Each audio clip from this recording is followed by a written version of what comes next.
Okay, hello. Looks like we're live on YouTube. Hello, Rich. Good evening.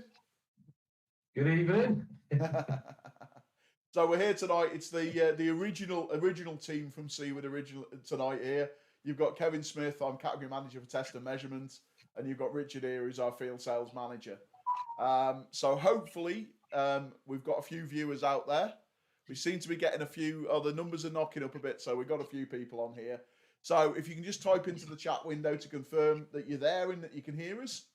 Obviously, we just need to make sure it's all up and running because it is a bit of a technical nightmare trying to get all this lot working in various different locations and stuff. So yeah, if it's up and running, if somebody can just type into the chat box and let us know what's going on. I'm hoping it's there. I can't see anything on anything yet coming in, which is giving me a bit of confusion. Let's type on there.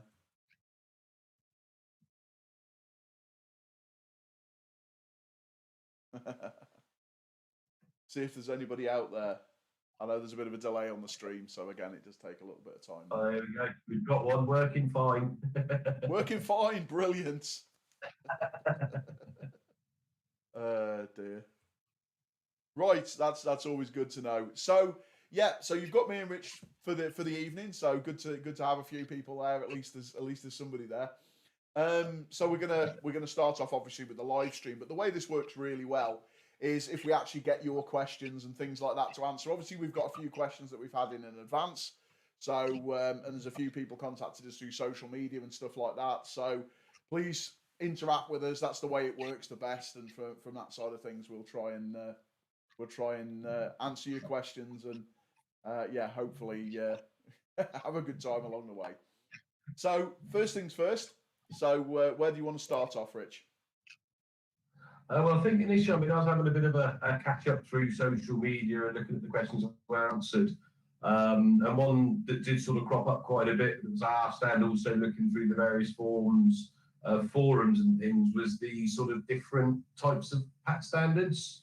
Okay. Obviously, you've got code of practice PAT standard, but then there's others, medical hire and stuff like that. So it's really just a bit of clarity and a bit of explanation behind sort of the standard side of things, really, Kev. Yeah, it's always one we talk about and people ask about, but it's something that always causes a lot of confusion because here in the UK we obviously work to the UK 4th edition, soon to be 5th edition PAT code of practice. And that really is our guidance. That's a guidance book, but it isn't the standard. It is just a guidance document. It's there as best practice.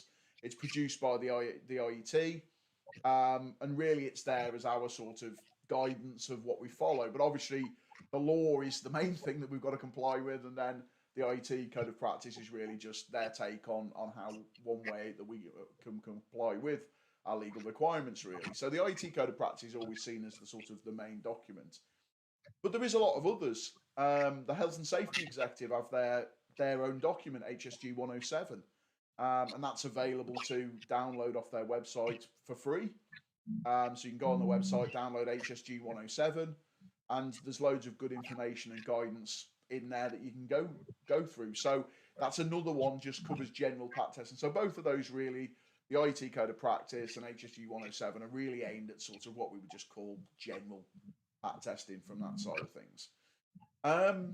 However, depending on if you're in different sectors, there obviously is different guidance available as well. So if you're a member of the Hire Association for Europe, so you do maybe tool hire or events hire, that sort of thing, the HAE have their own guidance. So the HSE actually have their code of practice, and that contains different requirements that fit around the risks of that. So, for example, there's still flash testing in there that's used by the tool hire industry, whereas that hasn't been in the UK code of practice for a long period of time. Another area that sort of crosses over quite a bit, and certainly crosses over within the Seaward group as well, within our Rigel medical portfolio, is the actual standards for testing medical equipment. So the standards for testing medical equipment are a British standard. There is actually a standard there, and 60601 is the standard for actually manufacturing medical equipment, and 62353 is more the PAT testing type standard, the in-service standard from that sort of thing. So if you are doing work in medical environments, especially where there's anything where there's parts of the equipment are applied to a patient, and that could even cross over with tattoo parlors, beauty therapy. There's a lot of places where you might be, you know, in a similar to a medical environment. I mean, even vets, dentists, those are probably more obvious examples. But like I say, certain beauty treatments could be on the edge of that, and other things as well. So there is a crossover with that from a standards point of view. So is there anything you'd like to add to that, really, Rich? Was that sort of answering the question? No, I think that pretty much comes. I mean, medical's normally the one that sort of is the big crossover, you know, especially if you're testing in the hospital environment, because sort of communal areas, things like that, maybe come under sort of standard IET code of practice PAT testing. But as Kev mentioned there, with these sort of applied patient parts and things, it does come under RIGAL now. If you did want to sort of know a bit more about the sort of medical testing side, obviously, as probably most of you aware, Seaward do a sort of free download for guides to PAT testing book. I understand RIGAL obviously do their guidance book, same guides sort of testing book as we would do, but for the medical side. So there is that slight crossover, but as Kev mentioned there, the sort of requirements, the guidance, the guidelines are sort of, they do slightly differ. Yeah, so I think it's something where we've always been talking about, and I might try and do it on one of these live streams actually, of doing a crossover event with our colleagues at RIGAL. RIGAL's our medical part of the Seaward group, and it'd be really good. I mean, I know they're doing a lot of things, and I believe Lewis Leonard, one of our application engineers, is actually doing a webinar this week. So there's lots of good content and stuff coming out from the RIGAL team as well. So if you are interested in the medical testing side of things, again, probably a good idea to have a look at RIGAL Medical and just cross over with some of the stuff they're doing, because there is a lot of crossover, you know, particularly within hospitals and within medical locations. People might be doing traditional PAT testing, but also the medical testing.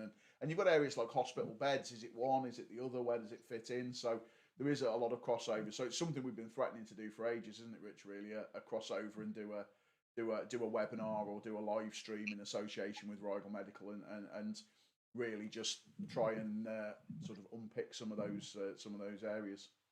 So what's next on the list, Rich? Yeah. Well, I think whatever just sort of point to mention there as well, where you do get slight crossover, and I think Eric can explain a bit more about it, was the sort of manufacturing testing side of things, because although it's sort of at point of manufacture and sort of PAT testing, the in-service inspection and test side, obviously the code of practice does tend to have a lot to do with the manufacturing standards. I think it refers to it a lot and it points back to it a lot. Would you agree, Kev? Yeah, I agree with that one, Rich. I was just reading the comments there, so that's it. I see we've got Nathan with us.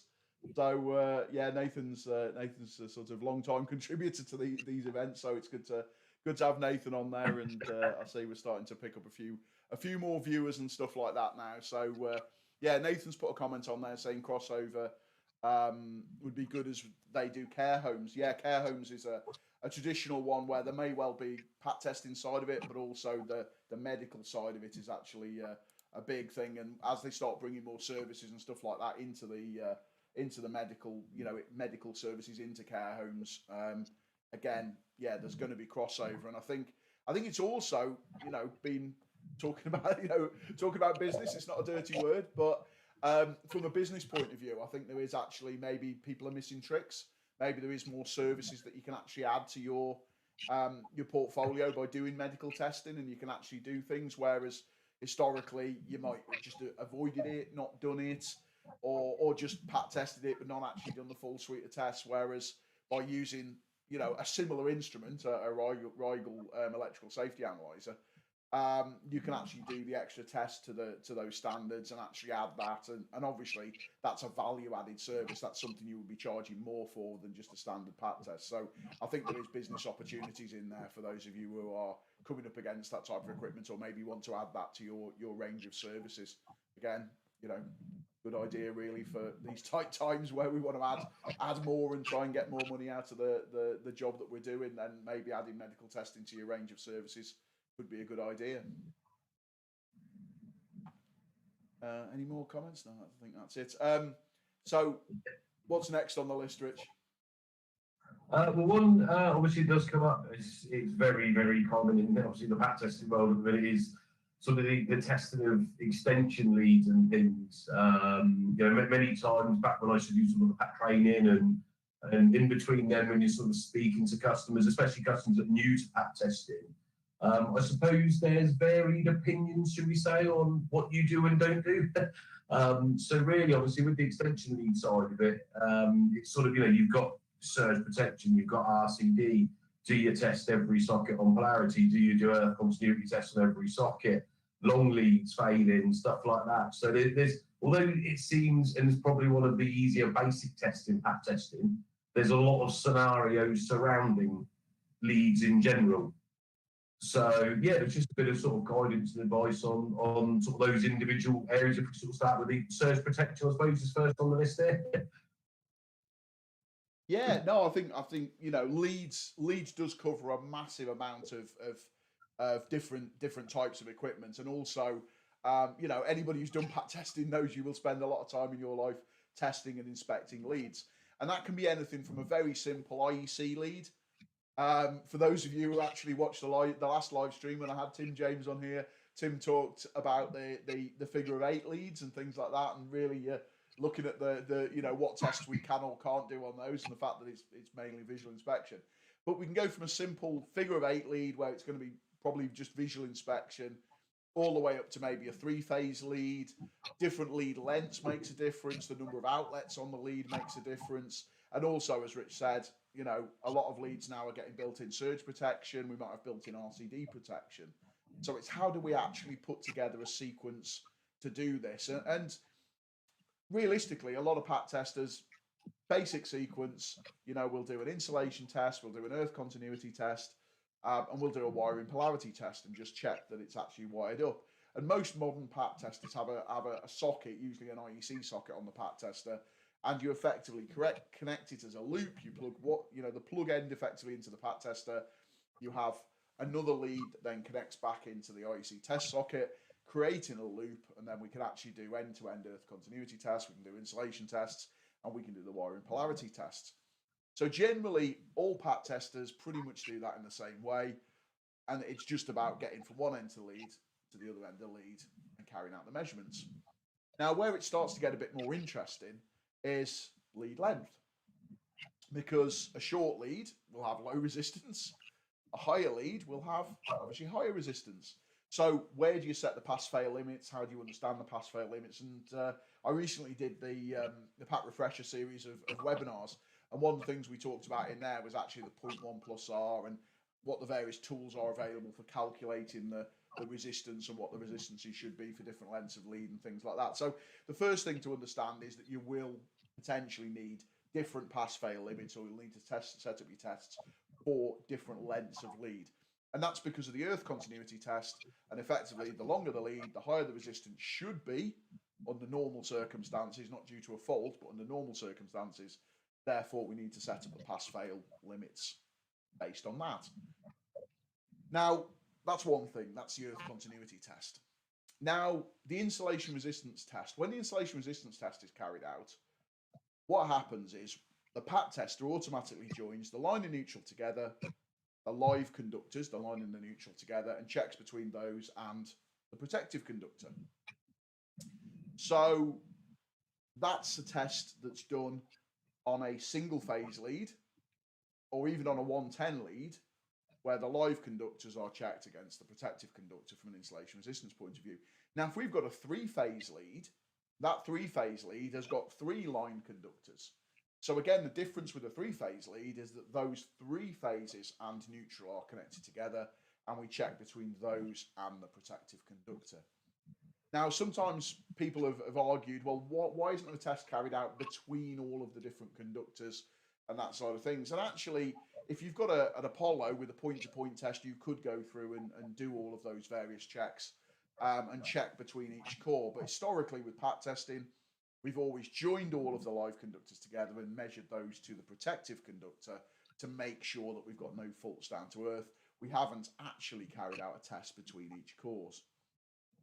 Now, one area that gets quite confused, and it's worth spending a little bit of time to just explain it, is when we actually do the testing from a Seaward point of view. The Seaward adapters that you buy. So if you buy a 110 volt adapter from Seaward, that 110 volt adapter is designed to be safe, as you'd expect from Seaward. But what that means is that our engineers are concerned that you take a 110 volt adapter, it's got a 13 amp 3-pin plug on one end and a 110 volt socket on the other.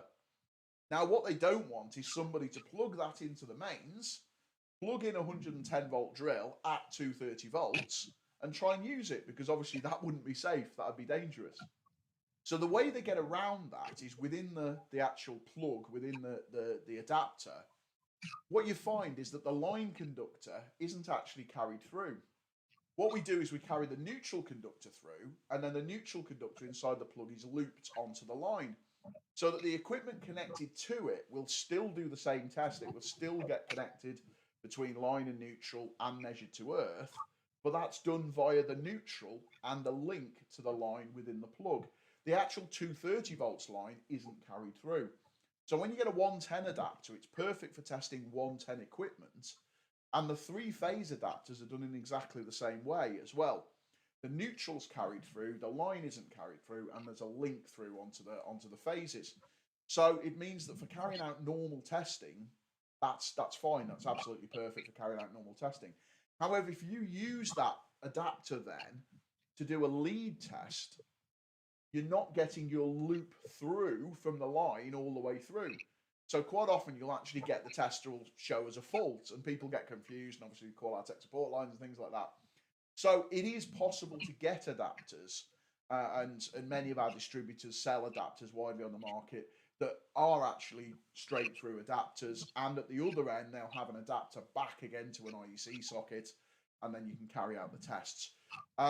So for single phase 110 volts or single phase 230 volts, again, you can do those end-to-end tests. Where the 3-phase gets a bit different is because obviously at the other end, the IEC test socket, we've only got 3 connectors. So even with a specialist adapter, you can't still test each phase individually. So you couldn't do a 100% polarity check on those. Now that said, we have customers who do this. A lot of AV hire customers and things like that, for example, and they just make up little check boxes. And maybe in the checkbox, they've got L1, L2, L3, and they literally just change L1, L2, L3, turn those things over, and basically then they check each line and they do that. And something like our Seaward Apollos, you can write test sequences to do these tests. You can use the point-to-point function, take the test leads and have it plugged into the checkbox, and then you connect in the leads and you do your checks and you go through the sequence and document it all the way through. So you've got the flexibility with the Apollos using the point-to-point method to do that, and the ability to actually program in the test sequences that allow you to fully test those units. Now, the other couple of bits Rich mentioned in there was surge-protected leads. Now, obviously, with surge-protected leads, they're surge-protected. So if you do a 500-volt test on that, it's likely they will see them as a surge, and you'll get a low insulation resistance reading, usually in the order of about 0.3 megaohms, something like that. So with those, it's important, if you have got surge-protected leads, that you reduce the test voltage down to 250 volts, and the 250 volt test voltage then will not trigger the surge protection and should give you a reliable insulation resistance reading. The other bit mentioned by Rich again was RCD leads. Now, RCD leads can be troublesome to write a test sequence for, because the problem is that generally the RCD won't actually turn on unless you've got mains present. Now, if we're going to do an insulation resistance test, mains isn't present during that test. So what you get is generally the PAT tester can only test insulation resistance up to the RCD. You could have a fault on the rest of the lead and it wouldn't get detected for that reason. So again, that's something where different test strategies need to be employed. So quite often what people will do is you'll actually write a test sequence that uses, instead of the insulation resistance test, or in addition to the insulation resistance test, a protective conductor current test, a leakage test. And the leakage test applies voltage to the RCD. That then allows you to turn it on. That then operates, and we can test the insulation in the remainder of the cable, but by doing a leakage test. So is any of that current leaking back down the protective conductor? So there's loads of ways we can do that, and strategies that we can employ, and obviously testing leads is such an important part of most people's jobs that it's worth spending a bit of time. And everybody who does PAT testing has got a bag full of adapters and things like that they've come across. But it is just important that you understand how it all fits together, how the PAT tester does it, and also potentially look at spending the time to actually program sequences and things like that to make it so much easier for you as you go down the line. We do put some basic sequences into the Apollo, and it's no secret when the 5th edition comes out, we're looking at changing the sequences and adding a few more in there to do that. So again, that's something we'll be doing more of in the future, and maybe we'll have another video or something like that where we can explain a little bit more and go into more in extension leads. So I'm just going to have a look at the chat, Rich, because I see there's quite a few comments come in there. So is there anything you wanted to just add to that while I'm just checking out the chat window? Not really. I mean, it was really just more along the lines. I mean, obviously, you cleared in and greatly covered sort of the types of variations in the leads and the tests that you can do, obviously with the right equipment. But one other area, I suppose it does get discussed a lot, and I suppose there is no right or wrong, but really your sort of views on it, Kev, would be, would you typically check every single socket? Because a lot of people obviously are under the assumption that, if you test at the last socket, you can assume all the others in between where the flex comes in and the last socket's okay. Obviously, that doesn't come into play when you've got extension reels, but would you do polarity and earth continuity at each socket and log the results? Some people use check plugs. What would your sort of advice be on that? Yeah, it's generally seen as good practice, certainly from earth continuity point of view, to do earth continuity at each socket outlet. The reason for that is on an extension lead, it's very easy for the earth terminals to be damaged on one of the outlets. And if you've got a problem with that one and you've plugged into that one, you've got no earth. So generally it is seen as good practice to check each one of those. Some people will say check at the furthest one and things like that, but generally, because there could be damage to one of the outlets, you don't really know by checking the furthest one that it would be any difference. Obviously that just take longer. So again, that's a factor, and that's sometimes why people don't do it that way around. Again, that's more to do with earth continuity. Insulation resistance generally checks the everything in parallel, so it doesn't really make that much difference. And again, with polarity, generally with a pre-made extension lead, the way it's physically wired, the only time you're going to get a polarity problem is at the plug end or potentially at the extension lead end. Normally, you won't get polarity differences between the sockets because they're just physical buzz bars, and there's no real way that they could be screwed up. So generally polarity may be just done at one, unless it could be something that's maybe been site made out of a load of sockets or something where somebody could have wired them differently. Then maybe you would want to do polarity on each one. But from that side of things, I think yeah, I'd probably want to do an earth continuity at each one, and then insulation resistance and polarity I'd probably just do once per lead to confirm that. And obviously that's accompanied by visual inspection and stuff as well from that. So just having a look at the comments on here, obviously we've got Palmy Munder on there talking about long leads, and Nathan's also saying that he hadn't thought of a switch box for 3-phase, and yeah, there's a lot of I've seen many customers where they've made up switch boxes. I've also seen customers who've made up. There's one large utility customer that had made up their own effectively adapter box. So they've got a box with an IEC lead, and then they've got things like cloverleaf and loads of different styles all on there. So effectively, they've got a little box, but then it all came out. So it was a universal box that they could carry around. I thought that was quite a good idea. Obviously, things like cloverleaf adapters are quite common, where you just connect it to a cloverleaf lead and then into that. So a lot of adapters are quite common from that side of things. But I think it is important just looking at what you're going to come across, and eventually you'll build up best ways of doing it from that side of things. Nathan's put on here, we tend to test one socket earth on all insulation and polarity on one. Yeah, I think that's pretty much in line with what I'd say there. Russell said good evening. Good evening, Russell. Good evening, Russell. Nathan's put, that's what he's looking for now, a multi-box. There you go. Maybe I should make the Seaward multi-box. Well, we don't tend to do a lot of adapters, really, because there is so much variety out there. And realistically, people tend to have their own preferences, and there's a lot available from that side of things. So It is just worth shopping around and have a look. You know, there is some that are commercially available from we do have some. We have some of the basic 110 adapters and 3-phase adapters and things like that. But generally, there's a wide variety out there, and also a lot of people make their own. I think that's one thing I would just like to mention. If people are making their own, just be careful about the safety of some of these adapters. I've explained how we do the Seaward ones to make sure that they're ultra safe. But again, just be careful when you are doing these test adapters, because they are, you know, you are potentially putting mains voltage through, and I know certain labeling of them and things like that, you know, labeled up for test use only, and you know, really making it clear that people aren't going to use them to try and run a drill off or anything silly like that. So it is important that you hold on to these things and make sure, because if you are in a customer's premises and somebody picks something up and uses it, again, last thing you want is to be liable if somebody gets injured from that side of things. So always think about the safety of any adapters that you're using, because potentially, you know, you can be making something that will work differently, shall we say, from that side of things. Just looking, we're starting to get some comments coming in now. This is always good when we get comments coming in, but it's trying to read the comment and talk at the same time. So from that side of things. So Jonathan Backhouse, he's put a question. IR test on an Apollo. Does it detect if the appliance plugged into the EUT has an earth and thus run the IR test between the protective earth and line and neutral? Does it detect if the appliance has an earth? Generally, does it detect if it has an earth? Yes, normally, what you would normally do is you would normally do the earth continuity test first.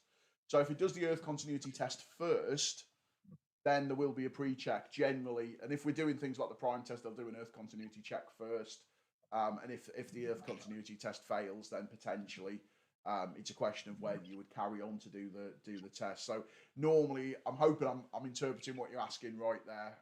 Please feel free to type in some more if I haven't. But yeah, generally you do an earth continuity test first. The reason we do that is because if there is an earth fault, so say we've got an earth fault, there's a break in the earth, but there was actually a short to earth further down the cable, you might not pick it up, because if you've got a broken earth and you just do the insulation test will be fine, because it's not got a return path for the insulation resistance test. So we always do the earth continuity test first to prove you've got a full path before doing that test. So Jonathan says, what I'm saying is that there is not a class 1 and class 2 test in the manual test menu. No, there isn't. And generally it's because the way that the test is actually carried out is the same, whether it's a class 1 or class 2 lead, generally, from that side of things. But I think, off the top of my head, Rich, is there a manual mode? I don't often use manual mode from that side of things. In manual mode, is there an option? What's the option to select in there for the test? Is there a class 1 and class 2 selection for? I think the lead test there isn't, because the lead test is just a polarity test, and they assume you'd probably only be doing it on a lead that's got polarity, because manual mode is really, it's not sequenced.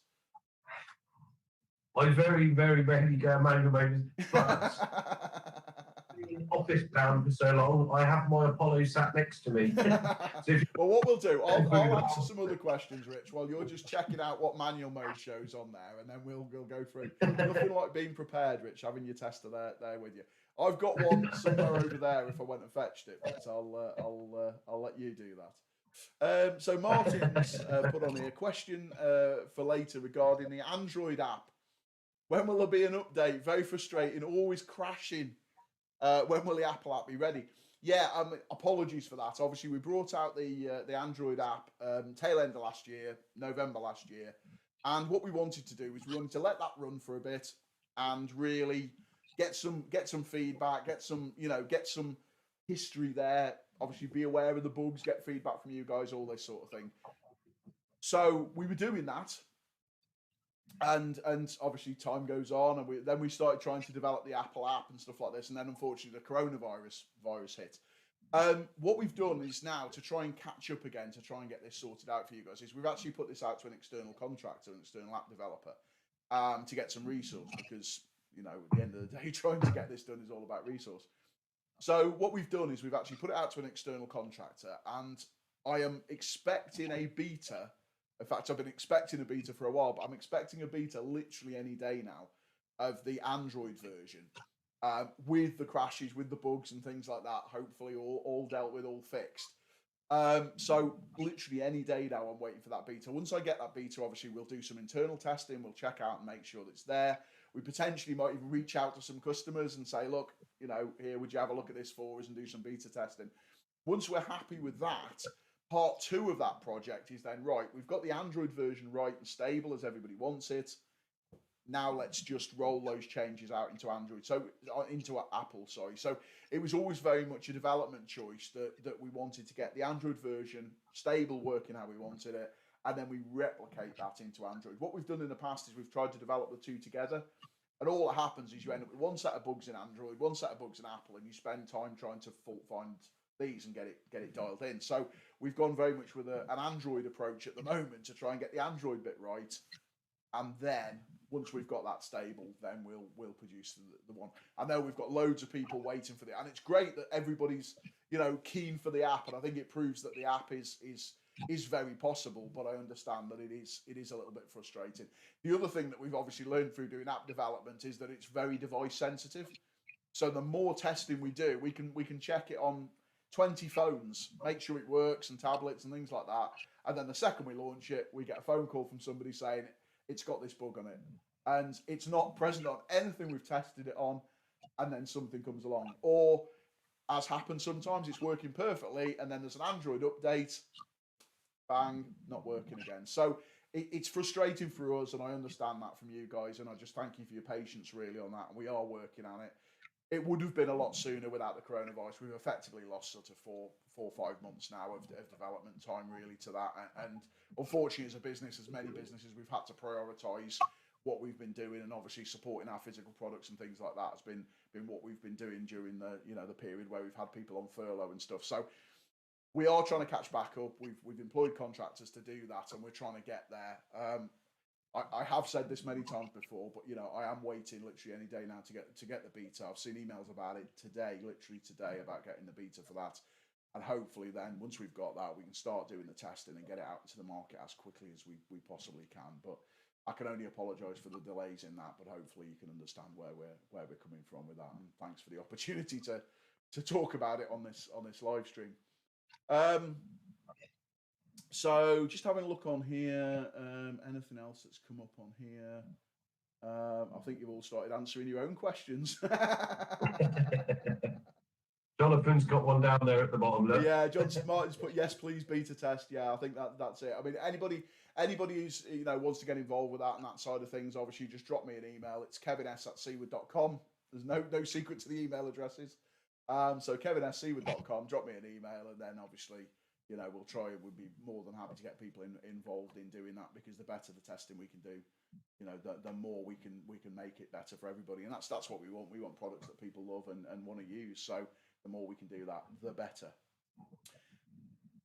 So Jonathan's put on here, how does it know whether to do the class 1 IR test or do the class 2 IR test to the probe? Rich, what did you find out with your investigations? Did you look, was there a difference in there or not? Or no, well, in theory, when you've got earth continuity or the insulation test, it's just changing voltages and limits in the manual mode. Very much when you do the IEC lead test, it's just obviously insulation voltage, earth continuity limits, duration of tests, that sort of stuff.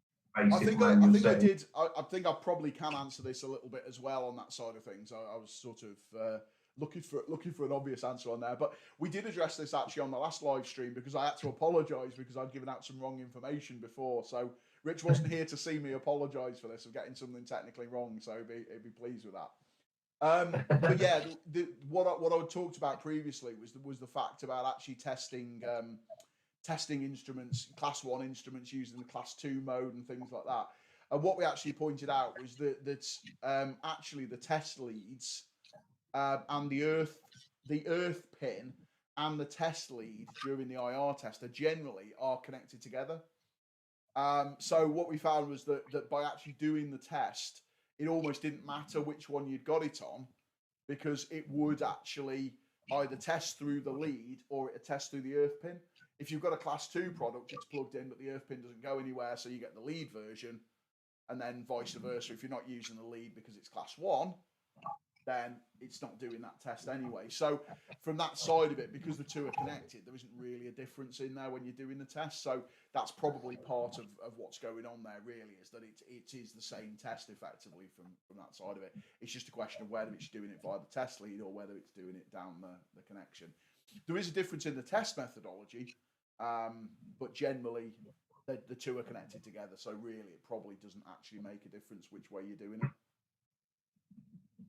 So anyway, we're getting distracted by the questions there. Rich, how are we doing? Oh, we're about half an hour in by the looks of it from that side. So we're doing well. So what else have we got in the preset questions, Rich, the ones we had in from before? One that does come through quite often is, it's always a favourite of mine, because I think it always raises good discussion points, and it's also good because I think it also shows that people are thinking about every bit of equipment they're getting. But obviously the scenarios and the advice behind new equipment, coming into the workplace, coming on site. Do you test things that are new? Do you test things that are new? Wow. that's a goodie, that one. That's one that we've talked about for ages. Yeah, testing of new equipment. If you go by the current IET Code of Practice 4th edition, it actually says you don't need to test new equipment. So the reason for that is because we're checking to see if maintenance is required. And there's a reasonable judgment that actually maintenance isn't needed on new equipment because it's new. So therefore, the manufacturer's checked it, you've bought it, it's new equipment. So legally, do you have to, maintain it at the new stage? Well, generally not. However, and this is the however part, when we actually get to equipment coming into the workplace, so we've bought a piece of equipment from wherever, and increasingly now that could be from somebody we don't know, we haven't heard of. That could just be somebody through Amazon. It could be something off eBay. It could be something we found on a website that we've never really dealt with before. So we've got these products coming in. Now, as an employer, we have a duty to make sure that these things are safe and that under provision use of work equipment regulations, that work equipment that we're providing to our employees is safe. So how do we do that? Well, we've bought it. Fine. It's entered the workplace. It doesn't need maintenance because it's new. But we've got to enter it onto a register. We've got to risk assess it.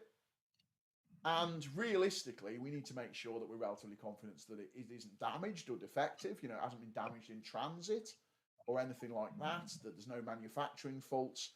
And also, really, that it's not counterfeit or in any way substandard. So generally, what we would advise is that as a minimum, you get the equipment in, you've got to do some sort of inspection on it, maybe a visual inspection for any physical damage or anything like that. Make sure it's there, it complies with the instructions, there's no parts missing or anything like that. And at that point, you might want to do a test on it as well, just because you can. And the reason for that is because there are defects that you wouldn't necessarily be able to see. Now, one typical example of this, I went to see a customer a while ago, and they bought a load of new oscilloscopes. And with the oscilloscopes, they'd had a number of IEC leads. But the IEC leads had just been chucked in out of a box, effectively by the oscilloscope manufacturer. The oscilloscope manufacturer, right, where are we shipping these to? The UK. Right, that's that box over in the corner.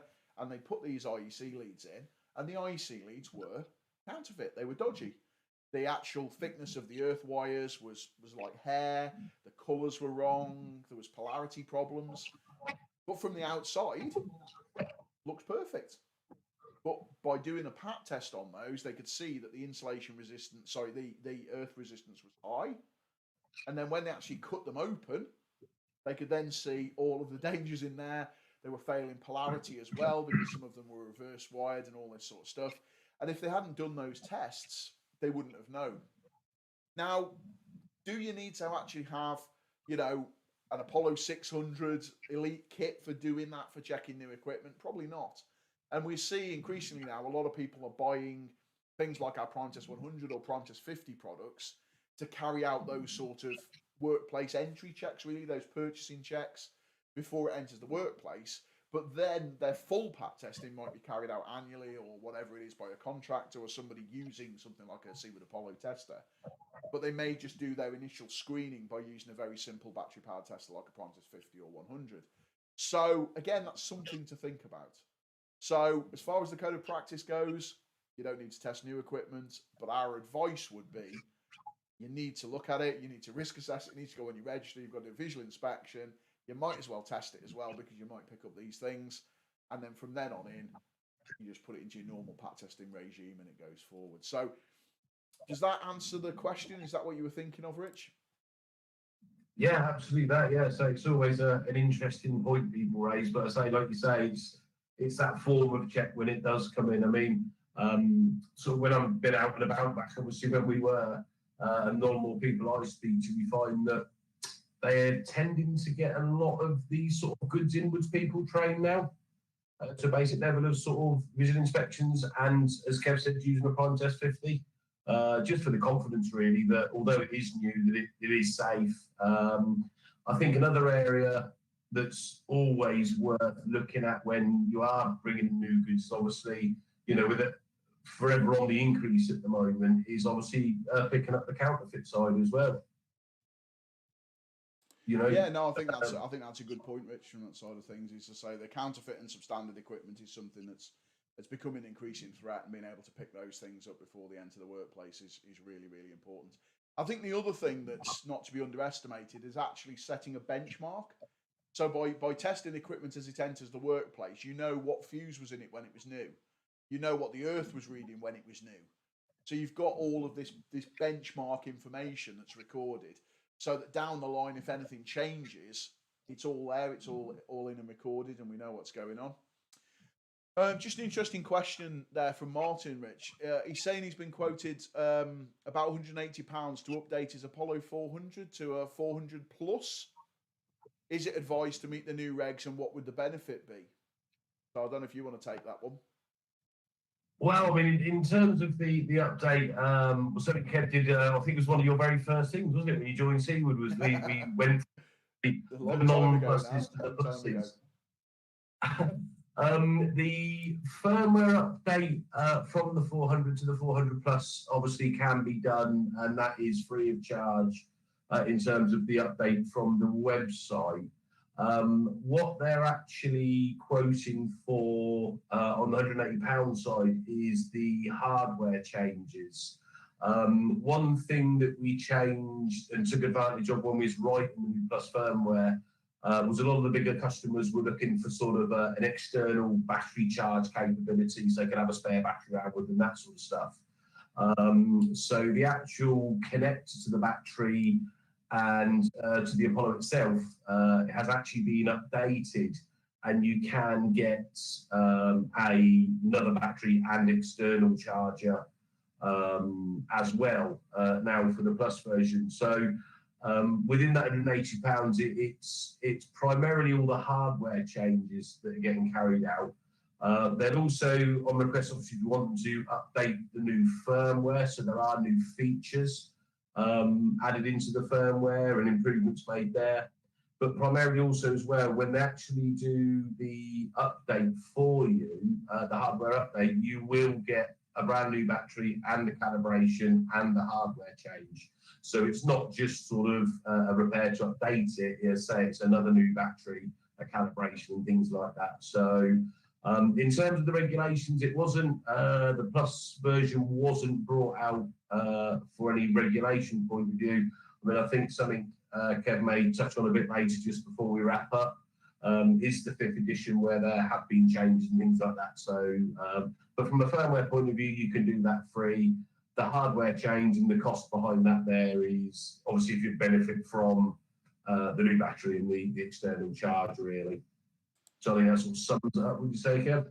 Yeah, I think so. I mean, what Rich was saying was right, really. It all comes down to battery life, really. If you want to, the only hardware change really we did with the, as Rich said, with the Apollo 400 was, well, any of the Apollos when they went up to the Apollo Plus was to change the externally chargeable battery. So yeah, the update does include adding a little bit of cabling to allow you to use the batteries, and obviously the new battery and external charger from that side of things, and also the firmware update. And as Rich rightly says, the firmware update is free for you to download from our website. You can just go to our website, download the firmware, put it on, and you know, you get all the Apollo Plus benefits from that. So really, it just comes down to, do you want the extra, you know, the changes to the battery, or are you happy with the battery as it is and the battery life as it is, really, from that side of things. So nothing to do with any standards, really, and any changes, you know, change to the firmware, you can get the benefits of those for free. It's just a question of whether you want to do the hardware modifications, really, from that side of things. So hopefully that answers that for you there, for you there, Martin, from that side of things.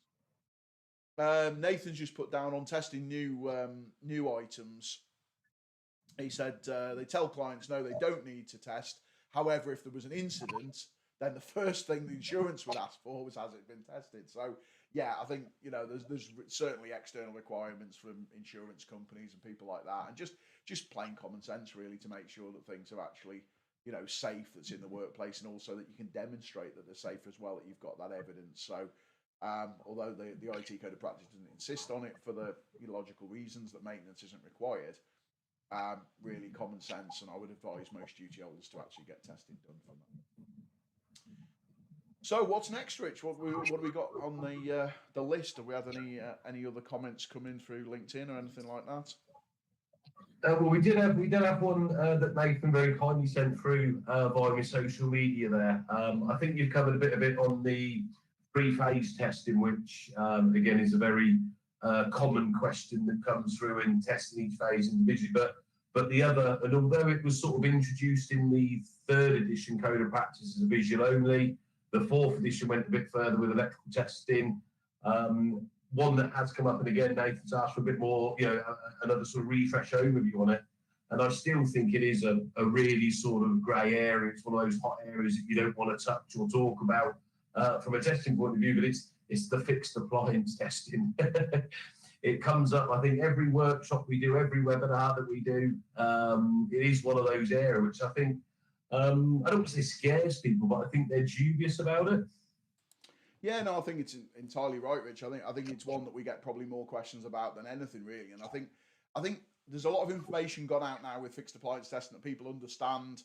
Yes, we need to do it. You know, back in the day, it was PAT testing was only just stuff with a plug on, and anything that hadn't got a plug on, well, you don't test it. And I've seen all sorts of installations where people have, you know, cut the plug off and hardwired something into the wall. I even saw one instance in a hotel conference room where they'd actually hardwired an extension lead into the wall. So a reel, extension reel, was hardwired into the wall, and you know, one, so it doesn't get stolen, presumably, but also so that it doesn't need PAT testing. And it was just a big myth. You know, we've always had a legal duty to make sure that the fixed wiring in the building's safe, and that extends to any fixed equipment and that side of things, because it's just work equipment. The law doesn't specify whether it's on a plug or not. It just says, you know, where danger may arise. So it's important for us to just understand that first and actually get that message over to duty holders. The second part then is, what testing do you do? So once you've recognised that you need to test it, then what testing do you do? And it really comes down to a risk assessment, and you could do everything from visual inspection only. So you might just do a visual inspection of it. So you might have something like a hand dryer. You do a visual inspection. Yeah, I can't see anything, you know, and that's a strategy. But you could go down the route of doing full testing. You could actually, you know, take all the wires out, put a plug on the end of it, put it in a PAT tester, as some people do, and do it. Other people take the wires out and they have like a temporary connector block where they put the wires into it, a safe block, and then do the testing with that. Obviously, if you've got a PAT tester like the Apollos, I would say this, but like the Apollos, we've got point-to-point features. So point-to-point features mean you can use 2 test leads instead of using the main socket and a lead. And having the 2 test leads then means you can actually do your point-to-point testing and actually carry out proper tests on that equipment. So it's still something that people are struggling with. I think there's still a competence gap. I think people are still struggling to actually say, do I feel competent to do that? Am I confident? Am I competent to do it? But again, as I talked about before, I think it is a business opportunity. And I've noticed some PAT engineers within the PAT industry be going and getting extra training so that they do feel confident and they would be considered competent to actually carry out this sort of testing. and it's really something that still isn't properly addressed. And generally, it's the crossover. You know, people either believe, oh, well, that's covered under the fixed wiring, and the electricians will carry out the fixed wiring and say, oh, it's done on the PAT testing. The PAT tester, I don't do it. And eventually, you end up with an accident, and it's a bit of this going on, and nobody knows who's doing what. So, fixed equipment testing is something that really needs a proper grip. It needs properly managing. It needs a proper risk-based strategy. Who's going to do it? What they're going to do? How often are they going to do it? And that doesn't mean that you've got to do fully test it. You know, you've got to risk assess it, and you've got to put some risk-based approach instead. And you can also look at other mitigations. So you can say, well, is it RCD protected? Because if it's RCD protected, again, that reduces the risk of not doing full inspection and testing. So there's quite a few things that you can put, you know, how accessible is it? What type of equipment is it? Who's going to use it? So all of this can be built into some sort of risk management strategy that actually allows you to go through and look at it. So I don't know, is that anything else you'd like to add on fixed equipment, Rich? And then we can talk about three-phase. No, to say it's just, I mean, I think one of the areas that we sort of talk about quite a bit and get asked about is also, you know, if they're not in a position where they've got the safe isolation training and stuff like that and competent to do such testing, combined inspection and testing, is there are still, you know, if you do have an electrician that comes in, if you look at the recommended frequencies at the moment, they sort of do tie in with your fixed wiring test, your ICR certification, so you can ask the electrician, whilst they're doing that, to come in and do your fixed appliances and include that as part of the scope in the contract. But obviously, there is no harm as the sort of competent PAT person that in between, really, you know, there's no harm in running your 12-monthly visual inspections and having the competent person do the combined inspection test. So I think it's just knowing the limitations, knowing the competency levels. But you know, if you are using somebody else to carry out the combined inspection test, then don't sort of just think, oh, wash your hands, that's it, that's done now. You know, you can still get involved with the visuals and things in between, what you can see. Yeah, no, I think that's right. And we've had a few comments here on this. I mean, Palmy Wonders said visual can include polarity at the fuse connection unit. Yep, you can actually do a visual polarity check to actually make sure that the thing is wired up correctly. I mean, obviously the main thing, you know, we can't stress it too much, is the main thing is obviously safe isolation and making sure that, you know, it's safe and we know what we're doing when we're isolating this equipment, so we're not just pulling something apart and then we've got wires popping out and potentially putting ourselves at risk. Jonathan's put on here, I do a visual and earth resistance from the screw on the FCU. Full point to point is too time consuming and problematic with isolating the full circuit within a workplace. Yeah, I think that's quite a common thing where a lot of people would do earth continuity from the screw on the fuse connection unit, visual inspection of the whole thing, you know, the bits you can see. And realistically, I think the key thing is to have this all agreed with the duty holder. The last thing you want is the duty holder thinks you're doing one thing, you're doing something else, and then you've got this crossover. So as long as you've agreed what your approach is with the duty holder and you've actually, you know, worked it out, you've got your strategy agreed there, and it's all fully documented, then that's absolutely fine, and it's a risk-based strategy from that point of view. So I think doing anything is better than doing nothing, but as long as it's risk-based and it's agreed with the duty holder, I think that's great, really, from that side of things. Palmy Wonders put sticker plug on it. Yeah, that's one solution. We only test the FCU when wearing the Sparky cap, and only from the FCU to the load when doing the PAT testing. So yeah, again, exactly. That's historically what it's done. When you've got one hat on, yeah, we test up to the end of the fixed wiring. When we've got the other hat on, we look the other way. And it's that sort of crossover, that bit in the middle sometimes that gets missed off, and I think that's something that we need to be aware of. Now, the second part, I think, to Nathan's question, Rich, that you were talking about was three-phase equipment. Yeah, three-phase equipment, obviously testing all phases. And I know you sort of briefly touched on it a bit earlier, didn't you? Sort of chatting through the three-phase stuff there. Yeah, I mean, three-phase equipment is always you know, been difficult. And again, there was a lot of people who believed you don't test three-phase equipment. You know, it's yeah, you don't PAT test that, it's not portable. And all those sort of myths. And really, it's equipment is used in the workplace, and arguably in a lot of cases, it's more dangerous than, you know, your kettles, your toasters, your drills that we would have historically tested. So yeah, testing approach for three-phase equipment. Can we do earth continuity on class 1? Of course we can. Can we do insulation resistance between, all the lines and neutral? Yep, we can do that. So yeah, we can do that. We've got the strategies there to be able to do that. When we actually get a bit further into it, I mean, I've talked about leads and actually checking leads and making up boxes and things like that. Leakage testing, one thing we have actually got for people who want to do that, because not so much in the UK, but abroad, actual leakage testing of three-phase equipment is quite important. We do actually offer a three-phase leakage box that works with the 250 Plus and with the Apollo.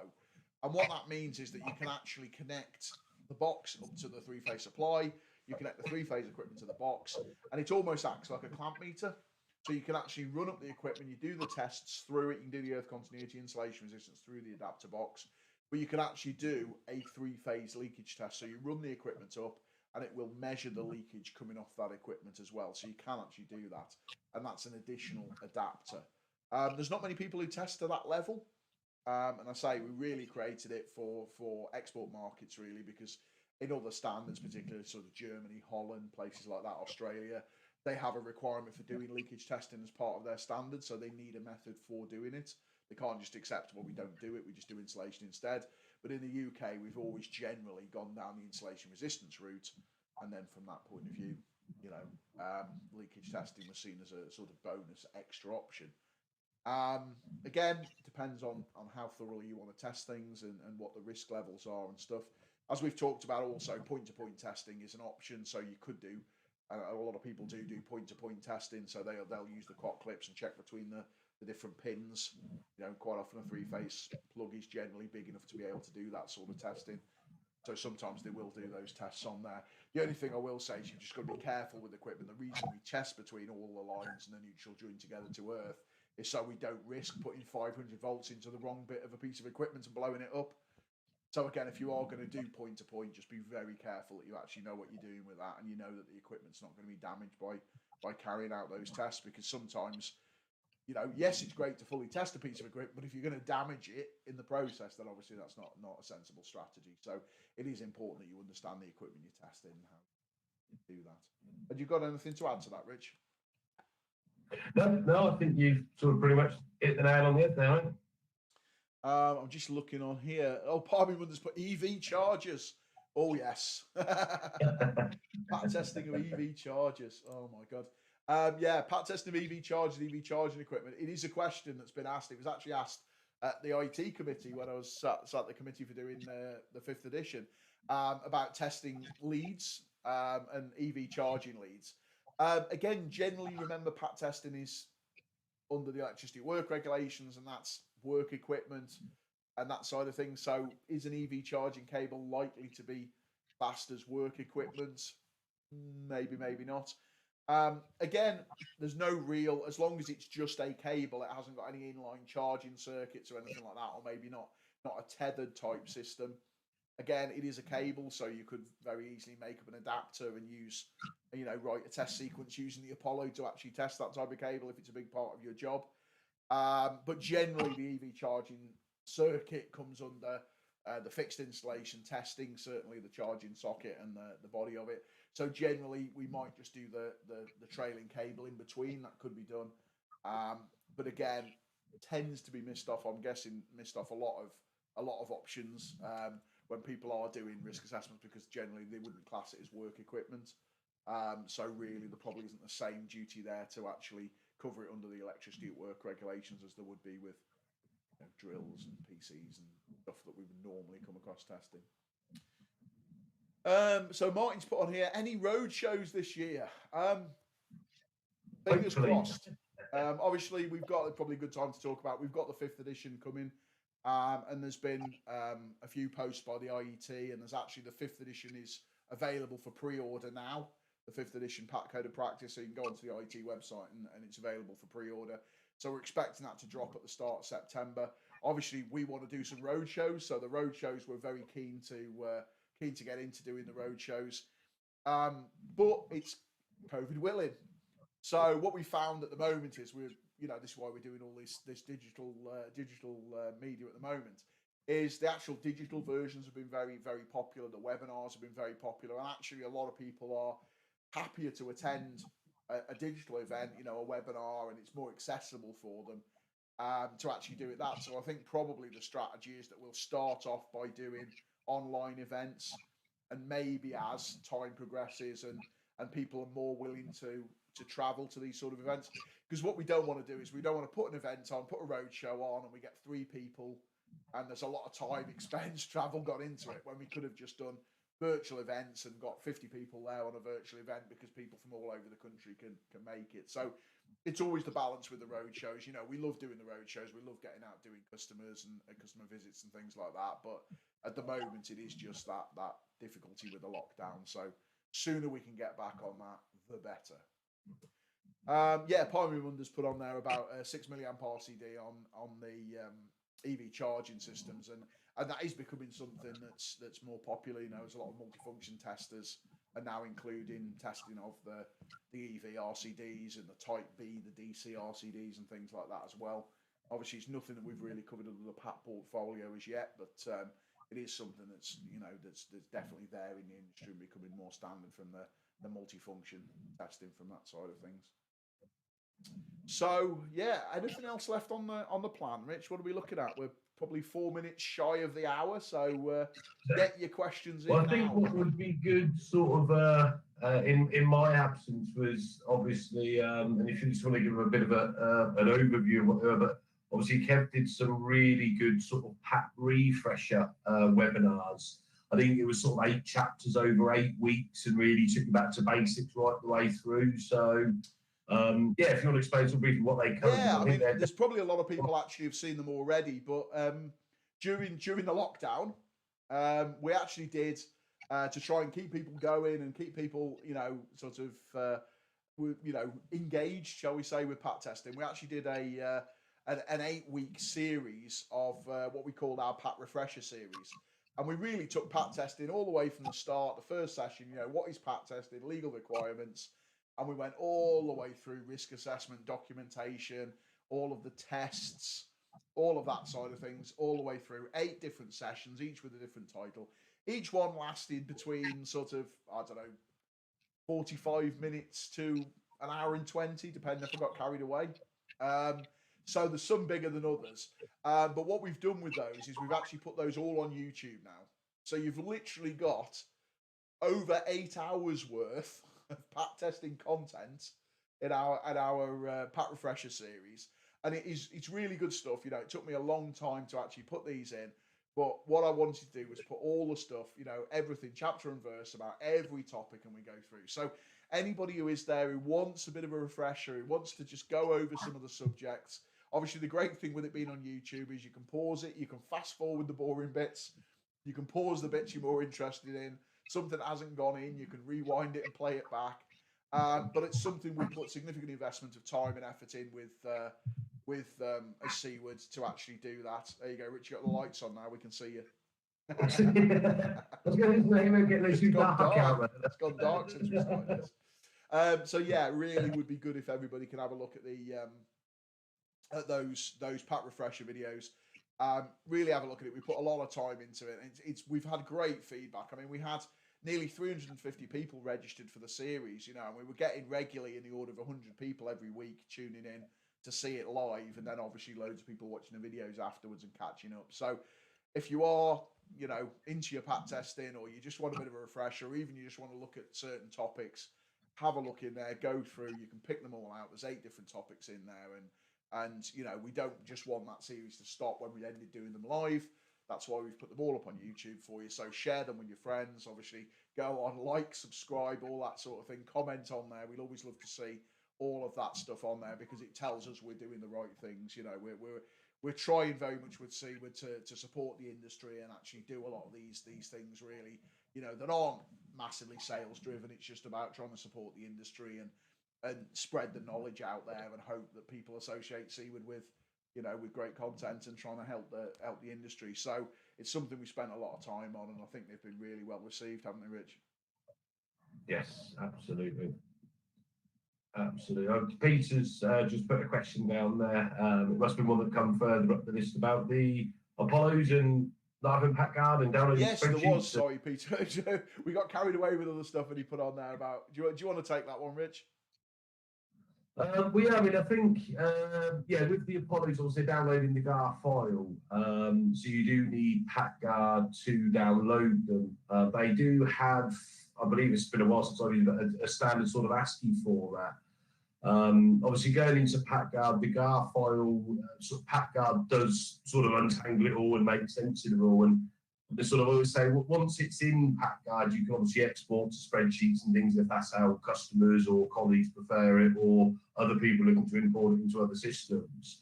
But obviously with the Apollos, where you've got sort of HTML certificates for sort of file eventually, like, and you've got images if you're using the Apollo 600 that you can obviously take at the point of test.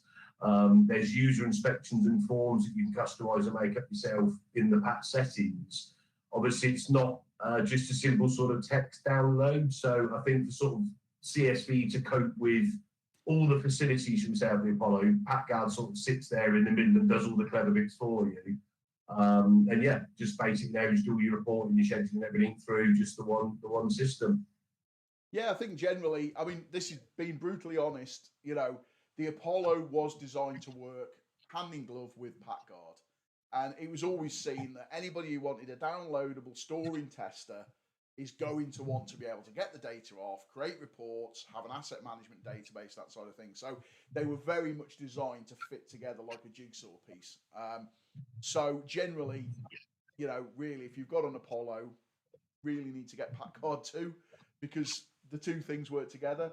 Not everybody needs it. Not everybody needs to go down that route. But generally, if you want to get the most out of a downloadable storing tester, then you need the ability to actually be able to work hand in glove with that. And that was the way it was designed, really. So that's being honest from that side of things. As Rich said, we've got options. You know, you can get it off as ASCII file, and there is other options. But really, from that side of things, generally, you know, PatGuard is designed to work with there.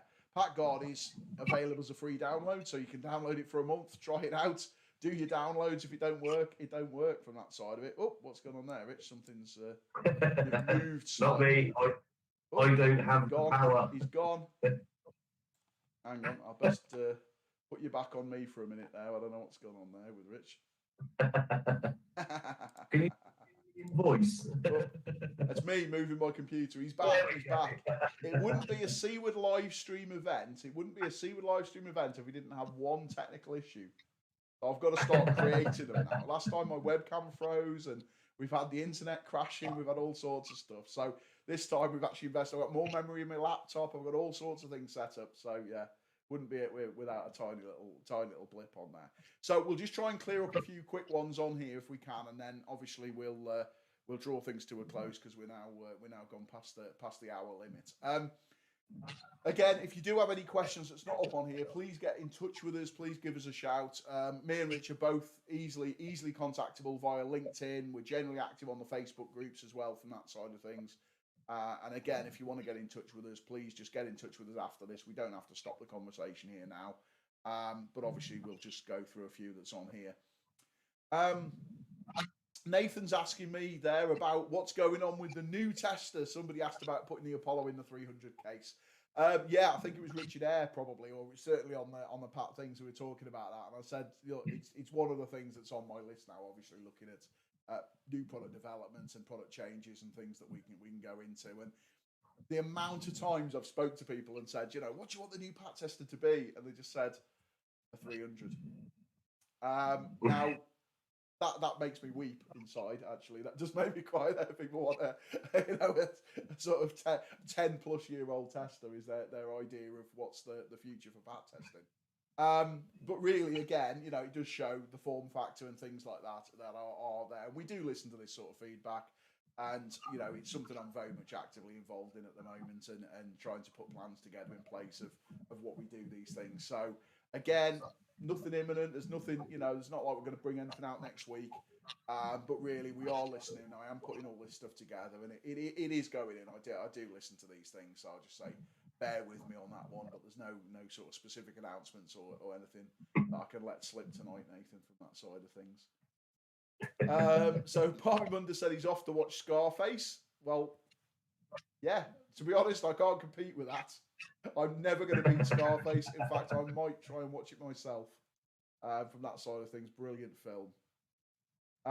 So there you go. So Brian said, very good session again. So yeah, it's great to hear everybody's here. Thanks very much for tuning in. We do love to see people coming out, and we'll keep doing these every month. We're doing these the last Wednesday of every month. We're doing the live stream events, and we do try and get some guests on. Obviously, we had Tim Yates and Patter last time, and now Rich is back from furlough. We've got Rich here for a bit, but I'll try and mix it up a bit. We'll get some guests on there. Hopefully one night I won't be here.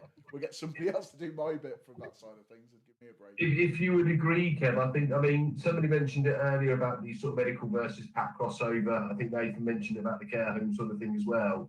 Would be good. I mean, one thing that was being done, obviously prior to all this happening, was I was working on a presentation with a colleague from the Rigel side about doing a sort of PAT versus medical type webinar and stuff like that. So I think maybe what we can try and do, whether it could be the next one or an up and coming one, is maybe get one of the Rigel guys present and have a bit of question and answer. No, I think what I need to do is just get a bit of a plan in place for that, and we'll try and do that. But certainly a crossover event, whether that's better as a webinar rather than live FAQs, we'll see. I mean, we can do that, and I'm sure the guys would be more than happy to do that. And as I say, in the short term, check out Rigel. I know Lewis Leonard's doing a webinar this week. So again, check that out. Load of great Rigel content coming out all the while. So very much the same as we're doing for Seaward. The Rigel content's going out. So if you are interested in medical testing, then obviously have a crack at that. And I think with that said, Rich, we'll probably call it quits. So thanks everybody for that. Get in touch with us. It's been great to see you. So yeah, I think from that side of things, cheerio. Good night. Thank you all.